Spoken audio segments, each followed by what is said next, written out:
Taunang magpasikat, ipinagpaliban muna ng It's Showtime.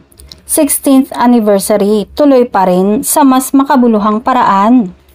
Sa unang pagkakataon sa loob ng 16 na taon, ipinagpaliban muna ng It's Showtime ang kanilang taunang magpasikat.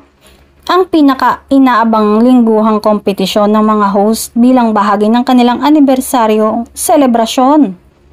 Kinumpirma ng Kapamilya Noontime Show na hindi na muna matutuloy ngayong taon ang tradisyonal na magpasikat performances. Ngunit tiniyak nilang hindi ito nangangahulugang hindi magdiriwang ang programa ng kanilang milestone. Ayon sa mga host, tuloy pa rin ang 16th anniversary celebration ng It's Showtime sa mas makabuluhan at mas nakakaaliw na paraan. Sa halip na magpatalbugan sa stage performances, isang week-long special edition ng segment na Laro-Laro Pick ang kanilang inihanda, kung saan mas malalaking papremyo at mas maraming sorpresa ang naghihintay sa mga manonood at kalahok.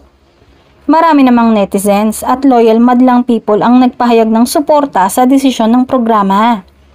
Ayon sa kanila, magandang hakbang ito mula sa It's Showtime na bigyang prioridad ang kasiyahan at pakikibahagi ng audience kesa sa internal competition ng host. Mas meaningful daw ngayon kasi hindi lang mga host ang magpapasikat, kundi pati mga manonood, komento ng isang fan sa social media.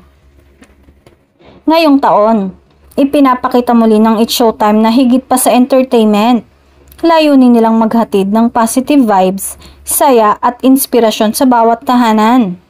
Isang patunay kung bakit nananatili silang isa sa pinagkakatiwalaang noontime show sa bansa sa loob ng 16 years. Ngayong taon, pinapatunayan ng It's Showtime na ang tunay na diwa ng kanilang anibersaryo ay hindi nasusukat sa laki ng production, kundi sa kaligayahan at koneksyon nilang patuloy na binibigay sa madlang people sa loob ng mahigit isang dekada. Sa ika-16 na taon nito, nananatiling matatag ang It's Showtime bilang noontime show na may puso, isang programang patuloy na nagbibigay saya, inspirasyon at pag-asa sa bawat Pilipinong nanonood.